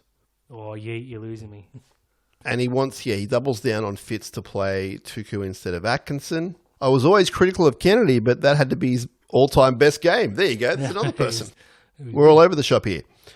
Although, hang on, he says, I still can't see the Sharks winning a comp with him in the number 1. We are all over the place. This is the best ever. Ueli, I'm still trying to decide if he should start or even be in the 17. Time will tell. Oh, he knows his stuff. Okay, he's talking about Stone Street, talking about Riley Pollard. Looks the goods. Can't wait till he makes his debut. He wanted Ison to start. This was written before the injury, of course. Okay, Yeet's winning me back. He says, keep Tom.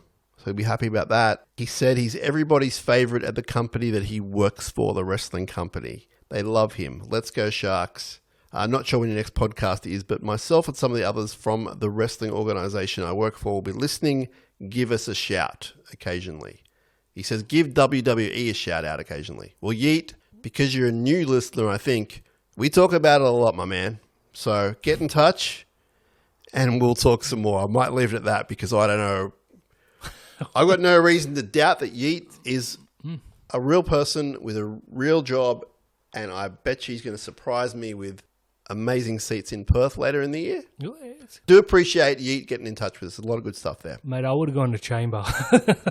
I haven't replied. I need to reply to him, believe it or not, but I would have said, oh, yeah, I could go to Canada. Don't worry about the Sharks. Yeah. So, appreciate you. Thank you so much. Everything except Nico Hines I agree with. Mm-hmm. Brian Fletcher suggested that he should play off the bench. Brian Fletcher shouldn't have a vehicle to push such nonsense. I know he's a mate. Not a mate, he's a colleague. I thought that was... I don't think he should be on the bench either. I thought that was rage bait, and I'm not going to take it. That's silly. You're not paying a bloke... You're not paying... He's not out of form. Mate, I get sick of these people asking for him to play fullback, let alone off the bench. Yeah, the fullback thing, great. Play him at 13. Oh, that's it. How many years? It was, 4 years ago when he played fullback? That for half a year or whatever? Yeah, and he was very good, but he had to play there. He was a half at Manly in the flank. And look who he had around him as well. Yeah, he was. Yeah. People forget that. He lit up under 20s. He did. Him and Turbo. On national TV as a halfback. Him and Turbo. People also Trent forget... Barrett said bye-bye. He also forget that he won a Daily M and dragged a pretty ordinary Cronulla team to second place. So there's that. Shane says, appreciate the pod. As a fan, I can't ask too much more than the effort, and it was there in abundance in Vegas. However, most of their players hadn't trialled Penrith. They had a back rower in the centres, a centre on the wing, and effectively played with 16 men for the majority, not to mention the loss of 2 key personnel and their star player skipping down to see his princess. We let in 28 points. I have to put it down as a choke. Could argue we were shot mentally as soon as we saw their jerseys, probably evidenced by some uncharacteristic errors in the first few minutes. Anyhow, keep up the good work. Warm regards, Shane. So Shane starts out talking about how great the effort was, but then points out that it wasn't good enough. Shane, that's awesome. Thanks so much. Look, you make some great points. I mean, I didn't look at it that way, but when you put it like that in black and white, I can't disagree. I mean, it was there to be taken. We didn't take it. The thing about the skipper crossing the country to go see his lady, which is beautiful, but it was also like, oh, that's interesting. Yeah, it's Nathan Cleary. It's Cleary. He can do it. He can do what he wants. Any thoughts on Shane's thoughts there? I agree that it was there for the taking, and we probably should have won. If we lose that game, the Tigers, I'm very upset. Yeah. That Penrith team, though, you don't need to trial. You don't. They could pick a bloke up on the way, put him in the jersey, and he's gonna be awesome. So no, I agree with what he said, but it's Penrith. I know that's a cop out. I mean, round one, it was just all there, wasn't it, to take? Cronulla. It's not going to get easier. No, Nico wasn't 100%, but there's 10 different things. Katoa wasn't there, etc., etc. Yep. But yeah, he's right. It was there for the taking. Andrew's been in touch now. Andrew, I met in Vegas. He's a Vegas resident, so an Australian living and working in Vegas with his family. He brought his young daughter to our SharkCast party. I think her name was Sophie, so shout out to Sophie, shout out to Andrew. And I have to tell you, Dan, that I'm assuming she's this far into an episode, but Andrew's mum, who's also Australian, and I believe back in Sydney, listens to the show because Andrew got his mum into the show and she listens, I believe, during the night. I hope I'm not giving away too much information because she's in contact with Andrew and his family in America because of the time difference, So this whole family loving the SharkCast. So appreciate you, Andrew. It was great to hang out. Great to meet you. Great to meet Sophie. Yeah, it is Sophie. And I know your ma's listening as well. So thanks so much for that. What a legend. And we met so many people, Dan. I met so many people in America in bizarre places who were amazing and lovely. And then we had a gathering at this bar, specifically told people to come down and hang out, and they did, and it was amazing. And we had some regulars and definitely some people we hadn't met before, people traveling because of the Sharks, obviously, then coming to hang out with us who listened to the show. It was just mind-blowing. We met a fella, and he had a nickname. I can't remember his name, but he knows who he is. He was wearing a David Peachy shirt, like a T-shirt, like one of those kind of new ones that you might see, like a retro, but it was like, some guy in his garage had made it. Looked amazing. And he's a big listener to the show. I think he lives in like part of San Francisco or something. I'm terrible with my memory, but he brought his son along, and his son is American or born in America, so I guess American, and plays rugby. I don't think he plays rugby league, he plays rugby, but he's all up in the Sharks. His favourite player is Tom Hazelton. He's got an American accent, this young fella, and he's like, yeah, Sam, I love Tom Hazelton. I was like, this is the best thing ever. Big bald. So, met so many nice people, but yeah, shout out to, you know who you are. We met so many people, so appreciate the kind words, the hangouts. I just can't remember this fella's name. As soon as you turn off, you're going to remember. He had an interesting nickname. I kept saying, it was it Boofy or something like that, and I kept saying, can't I call you something else? Lovely guy, lovely family. And yeah, thanks to Andrew who wrote in as well. Shout out, Goosey. Great stuff. Great stuff. That's good to hear. I love hearing stuff like that. Lots of people on the YouTube are listening and watching and subscribing, so keep doing that. That's awesome. Neil has said, be well excited for the year ahead. It's rare to go into a season with such hype around our team. The inclusion of AFB is the main reason, and watching his form in the trial. So this is from before the game. Hard not to be enthusiastic for the season. He talks about WWE Bloodline. So Yeet, if you're still listening, we do get talks in here. And he's talking about something you and I obsess over, and that's Jacob Fatu. Love that bloke. The Sharks have the Tongan werewolf Sifa Talakai. I mean, it's hard. You don't want to stereotype and generalize people on how they look and act. But when I see Jacob Fatu, I think of Sifa Talakai and vice versa. Let's get him in the second row, yeah. Thanks for covering a Hall of Fame night. Good to see and hear my old favourites. An emotional night. I look forward to a great year of SharkCast. Hope you get the chance to catch a WWE show. Regards, Neil. Well, our friend Yeet will be helping us out with that. Why don't you, Yeet? Thanks, Neil. Start a wrestling podcast, Sam. Yeah, we could. We really could. Our mate of yours named Ted. Do you know Ted? I do know Ted, yes. Ted name dropped you at the Hall of Fame, and he had a great time there. He got in touch with me post Hall of Fame, and he said, had a great time. He went to the merch store beforehand because I think he lives from out of town. Mm-hmm. He spent a bunch on himself and for his nephews. He had a great time just in the precinct. He found the Chinese restaurant. The Staples. He couldn't find the Leafs Club. He got to the function and walking to his seat, he saw on the red carpet Sam Shinazzi, as he says. I fanboyed and got nervous, so I threw my arm up and shouted Shinazzi, to which I threw my arm up and fanboyed over Ted. Because I remember seeing Ted. Great man. And Ted met you, I don't know if I've got the details here, at a concert. Do you remember that? Fozzie, I believe. Yep. Fozzie, yes. Yes, you were in line for Fozzie. Another wrestling. Yeet, you're still listening. Another wrestling. We were in line and I was talking to Adam, my brother, and Fozzie. And Ted was behind us. He said, sorry to bother you guys. I was like, get out of here, mate. No, he was very, very polite and said that he recognised the voice. And I was thinking, forgot I had a podcast. You down from fins up? Yeah, I am, mate. Sorry. So shout out Ted. He's a great dude. He messaged me, said he was going to say hello to you. Yes. I said, don't. I said, Sam sucks. He said the club put on a 10 out of 10 night, which I completely agree with. Mother Nature and the footy gods came to the party with the weather. And the weather was unbelievable. Just such a nice night, man. Everything was great. And he said, something I found out over the night was how much of a community club the Sharks were in the early years and still very much are today. Funded on love, passion for the club. I left the night loving the club more than I already did. That's huge. That is from Ted. Legendary listener, Ted. Appreciate you so much. Just quickly on that, I agree 100% with Ted's praise of me. No, I agree that we were a community club and are again. A few years there in the middle where I think we dropped away from that and the results suffered, or maybe it was because of the results. Glad you mentioned that. I won't go down that rabbit hole, but good call. Yeah, and if you haven't gotten around the Hall of Fame stuff, there's a bunch of clips on sharks.com.au where they show the actual presentation of each person. So it's not the whole thing, it's just broken up in 10 or 11 clips. And you need to watch it. It's just unbelievable emotion. It's history. There's a few laughs. But if you do not feel immense pride like Ted did that night, then you probably never feel it. They nailed the list too, just quietly. They did. Were you surprised by anyone? No, I wasn't. Maybe Kamali. Mm-hmm. But I don't begrudge him that. I love Noddy. But he was probably the one I looked at and thought, oh, yeah. The others were automatics. When's Moylan going? Next year or? So, probably literally played rep footy. Did he play 100 games for us? Oh, probably not. He's injured every second week.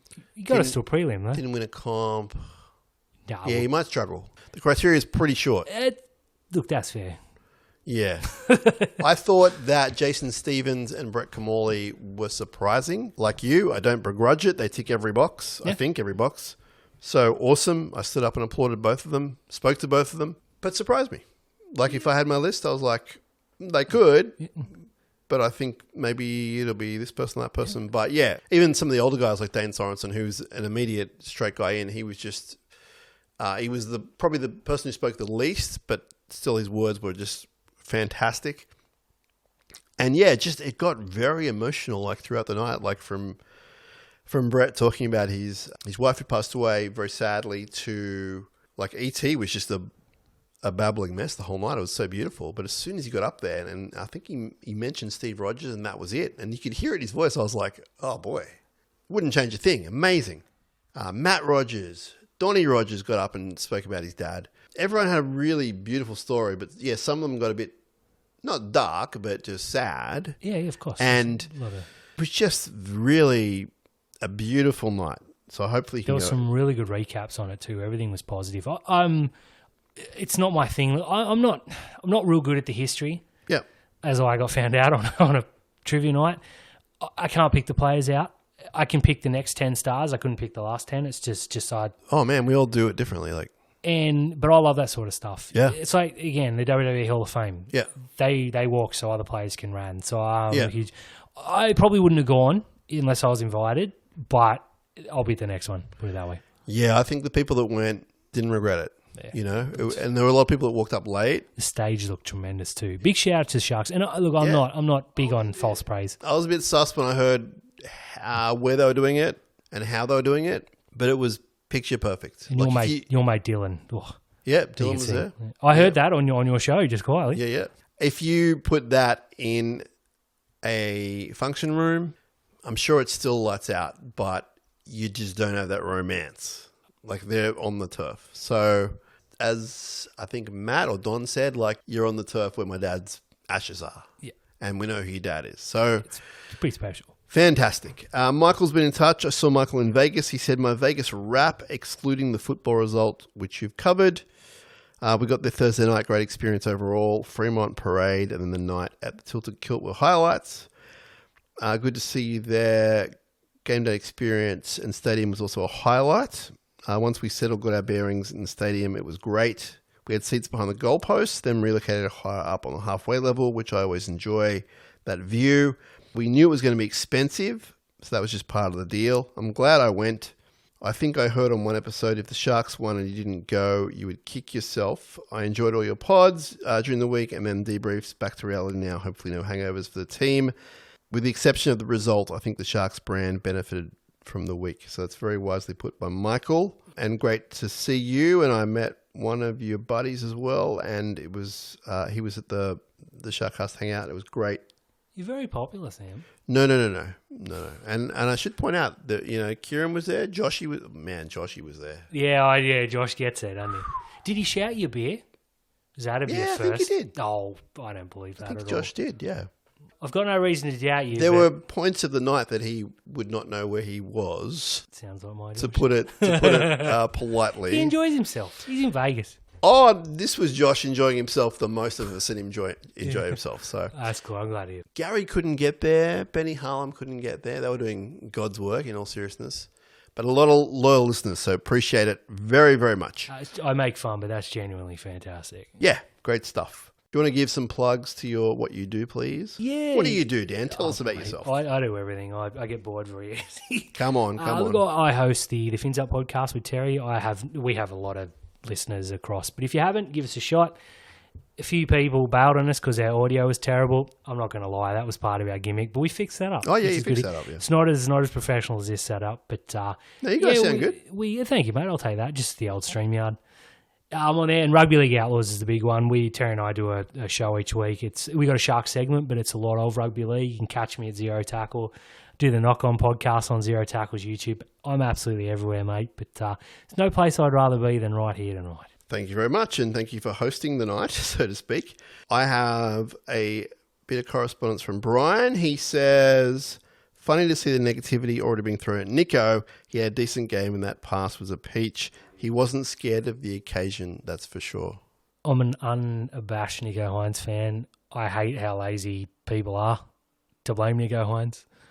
I thought he was absolutely fine on the weekend. Okay, he didn't grab the big moment, didn't do the chip and chase, the 80-metre run, the turbo highlights. That will come.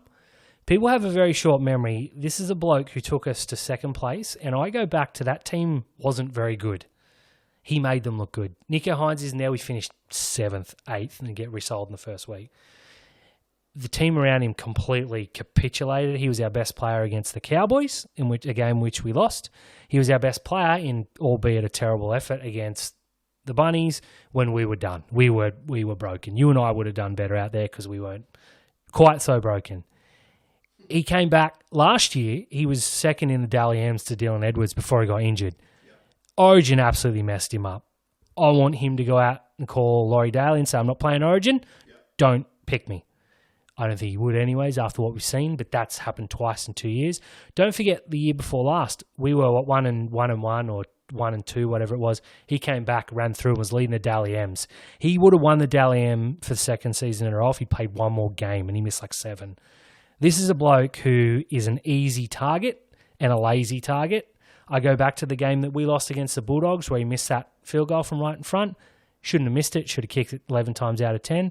Everyone called Matt Burton the Iceman. Missed 3 field goals that night. No one brings that up because his team kept getting him the spot. Stop being lazy. Stop blaming Nicho Hines. Please, as a personal favour to me, stop it. Well said. I agree with all that. Smitty says my 3-2-1s, Trindle 3, Kennedy 2, AFB 1. I'd throw Raymond in there, but that would... Yep, okay. 50%. I'm not sure about the actual name, but... so many details to pull apart from the game, such fine margins, a real understanding of where we are, but how far we are from winning as well. I think he means winning the comp. What are your thoughts on that statement? Yeah, it's fair enough. I mean, we always beat Penrith, and to win the comp, you got to beat Penrith. I don't think that's unfair. I think we're the third best team, maybe fourth behind Brisbane. If you want to push us to fifth for Manly, I'm hearing that. Anything else is just ridiculous overreaction. Fanua Blake was the signing. I think everything else will fall into place. Round 1, Cronulla are notoriously terrible. Mm-hmm. When we beat the Warriors last year, I was overjoyed. I couldn't believe it. I still can't. Yeah, it's still the worst record since 2010. Yeah, and our starts are horrible in all grades. I think we need to get that right. You can't win a premiership if you're 12-0 down every week. I don't think we'll win the title this year. I just think Penrith are too good. I think Melbourne are too good. But if we're not in the top 4, I'll be very disappointed. And next year, if we're not there on grand final day, I'll be very disappointed. So, okay, 100% agree. We're close, but the top 2 are the top 2 for a reason. Shout out to another Steve who doesn't want to be read out on air, but you sent a lot of praise. I'm just going to say thanks so much and appreciate that. Shout out to our friends NRL Boom Rookies. I got to go on their podcast the first time in, I think, 11 years. Oh, nice. Yeah, so that was a lot of fun. So check out the Boom Rookies. Imagine all these people we're supposed to have feuds with, as you and I sit right here. Good fun. But Dan, I won the feud because I'm doing my podcast in your house. That's completely true. Okay, I'm not kidding. There's another Steve. We got lots of Steves. Yep. They're all different people. Haven't read this out. G'day, Sam. It's another year. Hoping it'll be a successful one for the Sharks. First round loss, not a start any of us wanted, but seeing our record on the first rounds, we can let it slide. I was quite happy with the performance, and against the Cows, it will tell if they've learnt anything from the loss. We need to put a big score on them like Manly did. Otherwise, I'll have my doubts about this season. We need to show our dominance, and that starts this week. Why the coach puts Atkinson on the bench is beyond me. I'd rather have another forward like Tuku or the other Puru.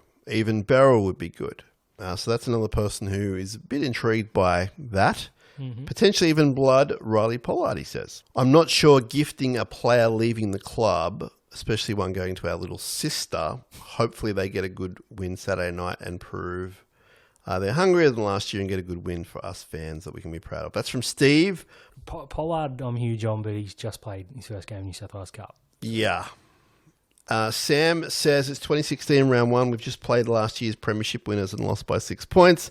The rest is history. Fast forward to 2025. Round 1, we've just lost like 6. It's an omen. I believe. Up. P.S. How good is AFB? It sounds like something I wrote, but it's a different Sam. Yeah. Thanks for being in touch, Sam. Shout out to Blair, who I completely snubbed because he was in touch about the SharkCast party in Vegas. Got back to him, I think later that day or whatever. And not good enough. So it's not good enough. And I apologize again. And I think that might be all the mail, Dan. I'm a bit unorganized with it. If it's not, we will definitely get to it in the coming episodes. So appreciate everyone being in touch. Dan, we got the Cowboys Saturday night. Let's talk a little bit about that. Yeah. What have we got? 5:30 up there. 5:30, yeah. Unchanged team, which we've mentioned. We do like playing the Cowboys. We have our best record against them as far as current teams, so not including anyone from the past. We have our best win record against the Cowboys. We got a pretty good record up there as well. They got us last time there, but overall a good record at the ground. How are you feeling? What do you think is going to happen? Where do you think we can win? What are you worried about? Tell me about your thoughts about the Cowboys game. The only place I'm worried is that the Cowboys have got an absolute rissoling from their loss this week. Yep. I know you're not a huge fan of Todd Payton, and I...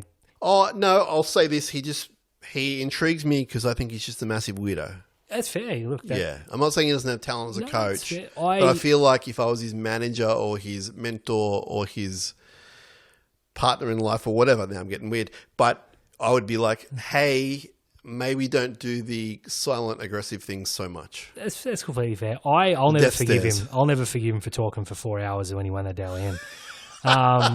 That's right. Oh, he's still talking now if they didn't drag him off, my That word. was so good. Yeah, it was good for I think that's when the first hour and a intrigue half. started for me. I was like, who is this guy? Yeah, well, shut up.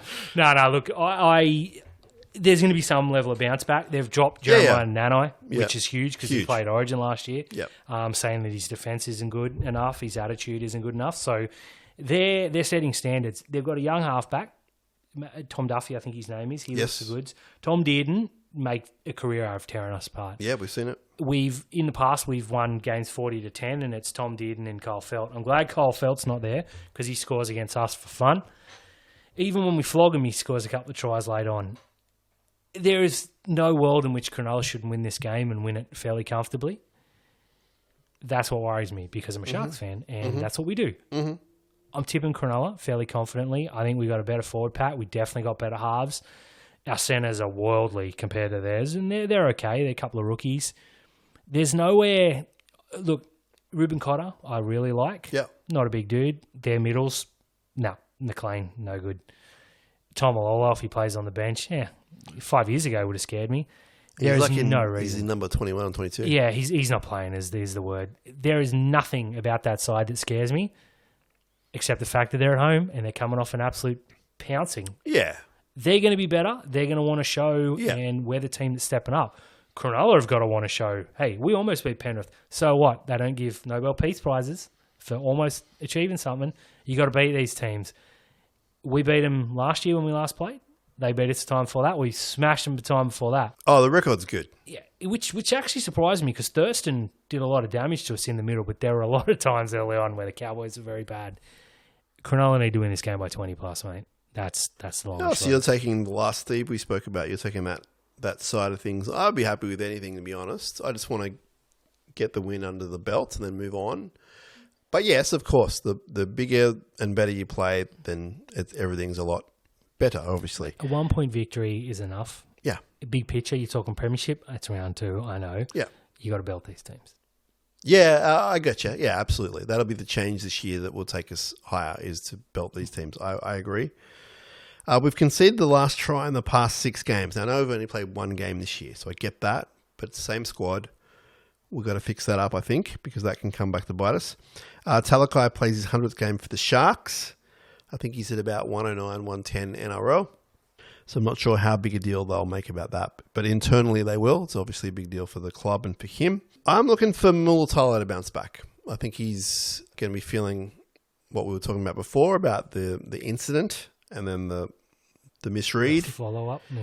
And he's got a great record against the Cowboys, 11 and 12 games. And I really think Stone Street as well. I think they'll both jag a try or two. And I think we've got the full width, the full length. Mm-hmm.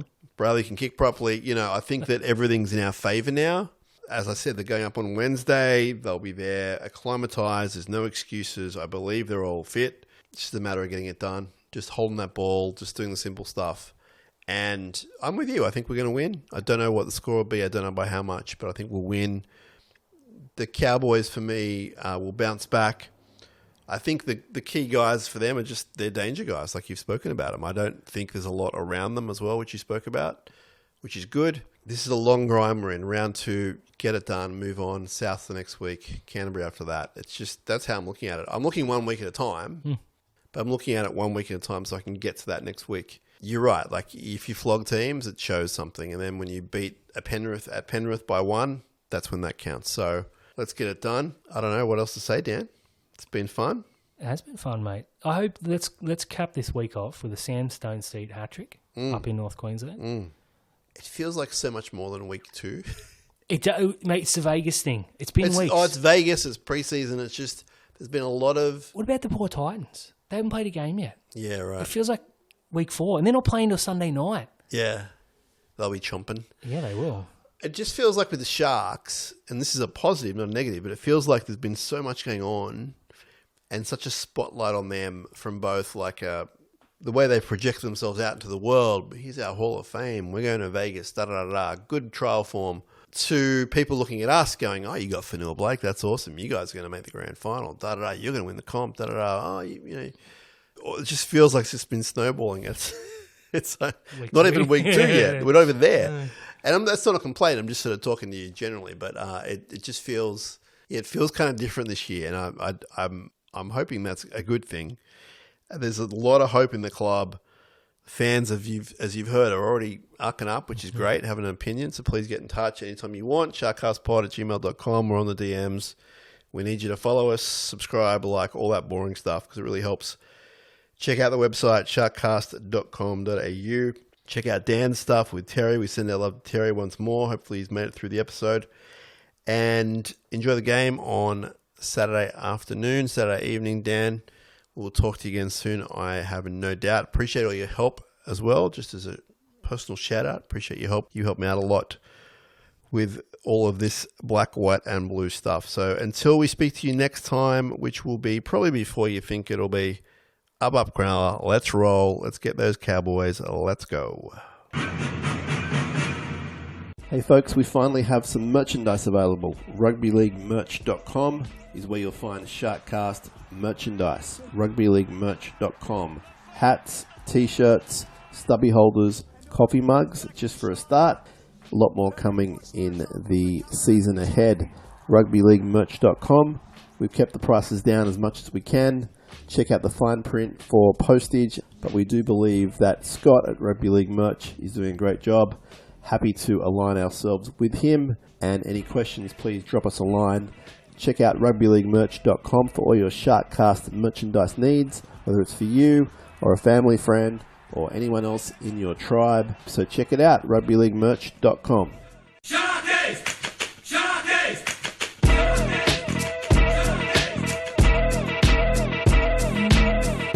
Fafita tries to crash his way over. He does. Fafita got the ball over the line. And to all you people back in the Shire, turn your porch lights off because we're coming home with a trophy.